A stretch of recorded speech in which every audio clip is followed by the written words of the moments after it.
Welcome back to the channel again today, guys. How are you? So today we will be just introducing somebody I picked up while I was out shopping, and I'll be talking about some interesting dollar store finds that you can actually use for your invertebrates, if you keep invertebrates. The housing, not really housing, but like the furniture can get expensive and stuff. So this girl right here, people talk about me. They're like, oh my god, pink toe, whatever, blah blah. Yeah, I know, they're pretty common in the hobby. I get it. They're not really like anything special. There's no like jump factor involved with a pink toe. But like with this girl, I just don't understand how people can not love these guys. Look at this.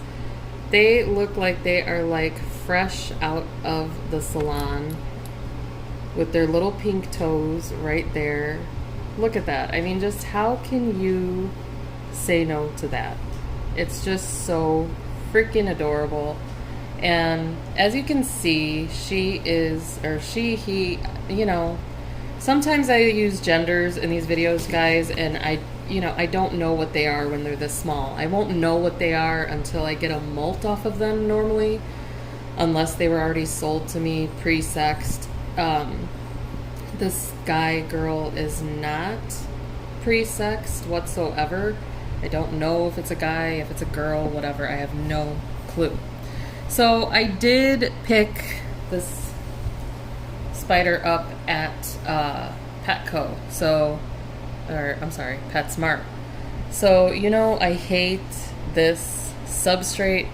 I don't necessarily totally hate it. It's just I hate it for arboreal species, because arboreal species, they really need a lot of moisture. And coconut fiber, it can hold some moisture, but it doesn't really hold its shape very well. And if it's too moisturized all the time, then you're gonna get mold.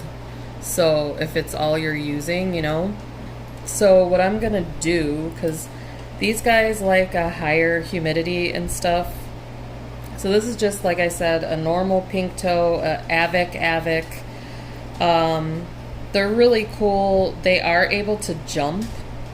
Like if they get startled, most arboreals can jump, and a lot of people aren't aware of that. So yeah, but this spider's pretty cool right now, pretty chill. But I am gonna be adding some substrate, just because I really, like I said, I don't like just doing this cocoa fiber on its own. It kind of sucks. So I'm just going to talk about now some of the stuff that I got from the dollar store, which helps, cut costs down, I guess, when you're trying to, think about furniture and decor and stuff like that. So the stuff that is in here actually just came with the pink toe. They didn't charge me anything extra for the container or for substrate or these leafy things or whatever. And those leafy things are fine, but if you go to buy them at Petco, PetSmart, or whatever, you're gonna be charged $6-7, maybe even more, depending on how much they really want to charge you. But at the Dollar Tree, I picked up these cool spikes. They're succulent picks, they call them. And so these are also artificial, but I think they're so cute. And you can just rinse these off to get the dust off of them or whatever, and make sure there's no adhesive left behind or whatever. But I thought these were so cute, and they can kind of just stick right into the substrate and stuff of my other enclosures. And I just think that it's a really cool way to save yourself some money while you are still providing some decor for your invertebrates, your arachnids, whatever you want to call it. So that's one neat dollar store find. You can also find deli cups. I actually found some deli cups because I'm going to need them in the future. So, you know, this is like 10 deli cups with lids for $1, and I'm actually going to use one of these cups right now just to like hold this guy in temporarily because, like I said, I do want to like add some substrate and like, you know, I'm going to be putting a water dish in. And also, speaking of water dish, like, you know, I did pick up some water dishes today at PetSmart, and it's just because I like the way that they look, okay? So I got a couple of these, and I'm also like in love with the creature, the Zoom Med creature stuff. So like I got this glow in the dark dish or whatever. But like in the event that you don't care like how it looks, or you're just trying to save some money or whatever, like I said, these 10 little deli cups, like they're pretty cool. I mean, you can't use these for a sling, and it's a little deep for a juvenile too, but if you have like an adult tarantula, you can kind of like bury this in the substrate or whatever.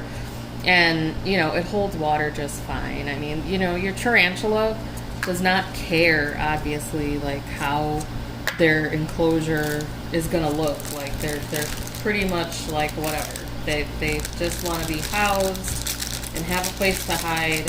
They don't care so much how their enclosure looks, what kind of decor you have, if you spent $1 or $10 or $40. They don't care really. They just want, you know, a nice little corner of the world to call their own. But I'm just like, you know, trying to like teach you guys how to save a little bit here and there if you are going to keep several inverts. Sometimes like your decor and your furniture can get a little bit expensive. So just, you know, food for thought, so to speak. I'm just going to try to see. This guy is like so chill. I don't know, like, I don't know if like, come on guy. Get in the cup. Get in the cup, guy. Get in the cup. Like, it's like, what did I say about them, like, not really listening when you want them to do something? Didn't I say something to that effect last night? So, like, let me see if I can kind of... Come on. Come on, work with me here. Oh. No, don't go down there. That's not working with me. That's not working with me, guy. That's not working with me. So, I mean... Oh boy. I mean, like I said, this guy seems pretty chill. I just want to move him just because, like, you know, I'm gonna be like whoa, guy. Whoa, guy. Whoa, guy. Yeah. So, they do this cool little marching thing. Like, do you see the march? Like, it's really, really cute. Like, the way they stick their feet up and stuff, I think is, like, hilarious. Like, I don't know. I'm so weird, you guys. Like, you guys know that by now, but I just think the way that they march is so cute. So, you know, he looks like he's reaching for something. But let me try. Okay, guy, I can't play with you all day. You know, like, I have to get your house together. Whoa! And now he's crawling on some other stuff. Come on, guy. He does not like this cup. He's like, I don't want to be in the cup. I want to be on your little finger. And then he went back in the house. No, guy. Come on, man. Do me a favor. Get in the cup. We showed off your little march. Yeah. Like, let's try to be in the cup. Boom. There we go. Sorry, guys. I know, like, I get distracted in all of these videos, but these guys are so freaking cool. So, yeah, I got some Reptisoil today, so I am just gonna, like, you know, do a little bit of stuff here. Like, they did add like a little bit of some other topsoil in here or something. It's just like they didn't really mix it well. And like I get the feeling half the time that, like, you know, the people at Petco and PetSmart and like just pet stores in general, you know, they, like, the employees, they don't really have time to like research about husbandry and stuff like that. And so you know, they just do whatever they think is correct or whatever. And I'm not saying that's wrong. I mean, you know, it's a job. Who has time to research on every single animal they keep over there, you know, but it's just hard to like keep the humidity and keep them happy if you don't have the right stuff. So, like I said, I'm just going to be adding some of this nifty Reptisoil. It's just because arboreals and avics in general, they like really prefer moist substrate. And it's hard to keep moisture if all you're using is coconut fiber. You know? And I'm not saying there's anything wrong with coconut fiber. It's just you're going to spend a lot more time on the husbandry doing like misting and stuff like that. If you're just, so, you know, like I just stuck some Reptisoil in here and now I'm just blending it. Now, if I was working with a species that like my bird eater that has grade 3 urticating hairs, I would not be doing this with my bare hands because those urticating hairs get stuck right under your skin. So, you know, but with these guys, since they don't have those type of horrible, awful urticating hairs that can give you like a really crappy rash, I don't have to like be as careful. But, you know, it's nice to just blend in, make sure everything's moistened up and everything.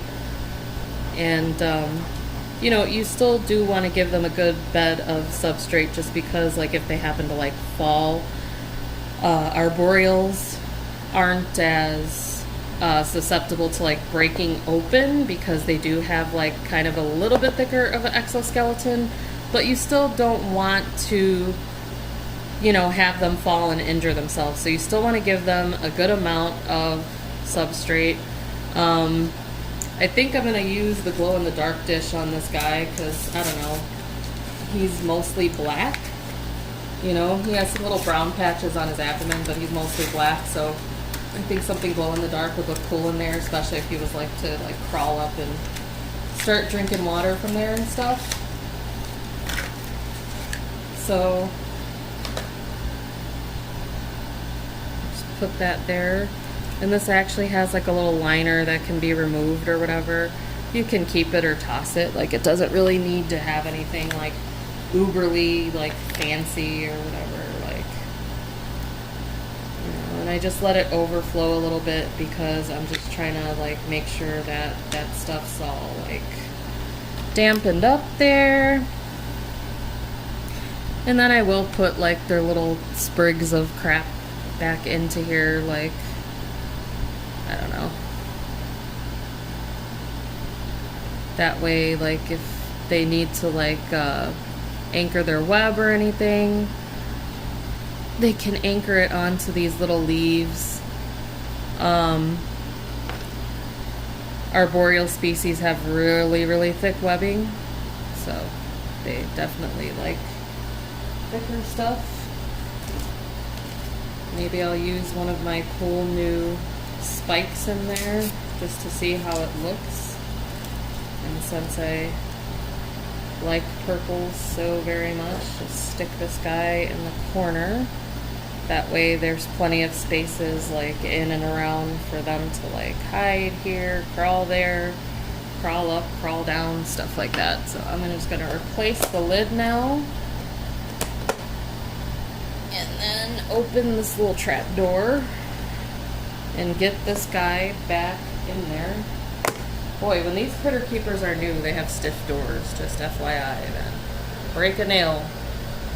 There we go. Alright, guy. Now he doesn't want to come out of the cup. Come on, guy. Come on.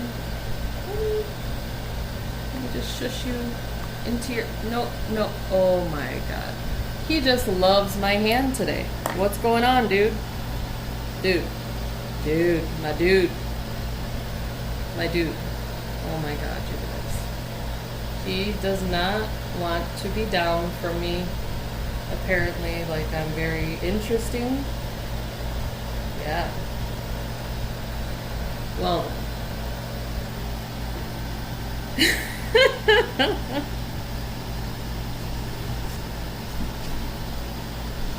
Well, I will try to get him back in his enclosure, and you guys try to have a good rest of your day.